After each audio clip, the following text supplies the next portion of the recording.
Merci. Na bandeko balandi na mango la haute opportunité na souffle pas n'ankolo na lancé moi SOS vis-à-vis na bandeko na biso ba connaître ba dégâts na ba inondation oeza na bateau bazui moi problème wana ozo persister ça problème kaka uniquement pour na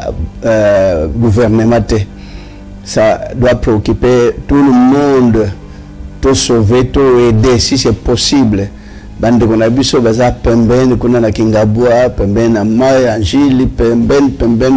pour mai monter nango ingéza la fulgurante. Donc pour tout monter mat encore sans que diminuer encore. Oh nous se baza même partout boyebi ba bisika inondation eux ont touché zipina bandako tobiti baninga bazo vivre nous batu bazindi na mai wana mai monsieur utaka na ba toilette na salité za ina ba toilette ekuta na mai na ekuta na bango nyonso bazo vivre kati nango ba toilette combien na ba quartier alors ils ont matiba malade bazo vivre ndenge ils ont tout perdu va perdre moi biloko nyonso na bango. Et tout ce souci nanga primordial tant na moni ba inondation na kanisa nano ba soso na bana ba soso na ba mabata ba ke wapi donc esi bazwa ki moi tant ya kokima malwana je crois bien que ba kofi bel alors batonio c'est amité mamawa SOS na zo lancer pour aider ata moi elamba moi savon moi likuta aujourd'hui. Et facile si c'est possible toi portango na fondation Maloua na première rue pe bopé baza pe na moi opportunité même na moi quelque chose le mbongo ata et ça là 1000 francs ce n'est que normal baba comme ça peut moko elongo la facilité on a essayé mais avec monter à maïsa encore annoncé parce que nous avons annoncé qui Makambo depuis le mois de novembre à Bengi Bassan na qui bango bandeko voulait yaba oyi ya kokwesha buka bandako elongwe sika banvule bandulonga banda tongo tipo kwa banda 18 ti tongo alors zanango ya mikeme ekojindisa bisika mingi bamboka mingi ekozinda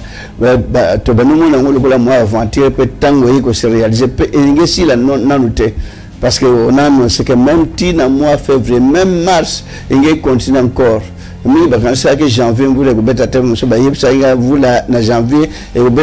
janvier, vous tomber. Peut tomber même en janvier, c'est dire février, mars, il y a la commande. Alors, tout est des bandeko. Bandeko, na moi eloko ya muke ozui saka loso ozui makala ozui moi ilamba comment bandeko bazo vivre na kat na mai pe ko tambola na babwatu bakolamba ndenge nini bakosa ndenge plus tard même na l'état gouvernement zana ba problème belé azo bité nango baby ma kambozo le kazu touché na mboka na bayino balinga mboko te alors niveau biso bandeko to salisana o baza motema mawa bazé belé o bagoza na mo préoccupation na holo bateke pour musala ezakana mingi na holo bateke bayana o néglige pas nangaza impossible j'aurais même pas le temps mais la fondation Maloua on peut rassembler tout et ça la muke ba okendotika facilement si c'est possible faisons un peu batu ya mitema mawato sala makambo nyoso ba o baza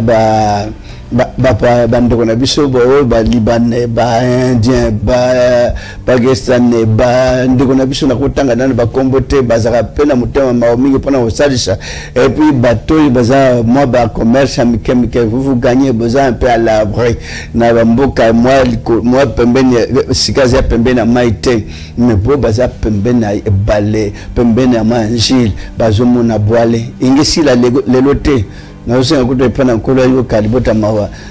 aka usana likolo ngvula ilongwa po engeza la embêtant encore réel ce qu'on monter davantage presque salmi presque même partout na ko citer ba combote le moko bezana ba témoignage même salmi na bato bazape côté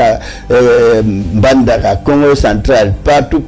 SOS yo beaucoup ça moi quelque chose to aider bandeko to sentir que biso za likolo bangomba te tout ça à l'aise mais baninga bazana pasi malade ba ekozwa bango ba choléra izaka mingi ba makambo ebele donc tout soutenir bango baza moi ndenge ya s'en sortir na makambo sona c'est vrai que tina zo lancer na yebi ke batamitema mawa baza pe mingi bo bazaka toucher bo bazaka sensible to aider pe bandeko to kan pe ko visiter baninga botala ndenge bazo vivre na condition moko impossible les conditions moko mutako ko karango te peut-être ba pêcher ba mdoza la koloba pembe na mai basi ba meshana mais ba habitant ba vandi ba yiba kina ngotike mai oyo zo bango pe zindisi bandako ba comme vanda likola ba toiture ya bandako c'est pas bon toiture ya bandako bo vandi bo lamba kona mvula payer et noki encore si comme mvula tango ya ba douane bazeli kola toiture na buto ba osande ba okita web ba bomba ma web mon Dieu donc tout ça l'effort ba tomitema mawa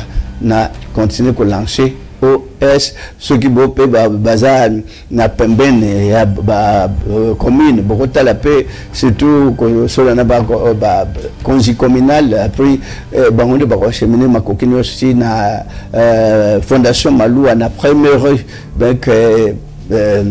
c'est la chaîne FM Ezali FM TV de kuna batwazango parce qu'on a déjà réalisé cela malgré Zakemouke Mosapi Moko et Longo la facilité je vous en prie batomite mamawa mon message on a lancé pour Nabino total la paix baninga to visiter bango le sambu munene musu sezarande koleka oyo otonga nganga na ba télévision otonga na banda ko nzambe sali sanga sunganga to visiter boba na pasi et kola koyoka c'est une meilleure prière que les prières. Merci beaucoup. Amen.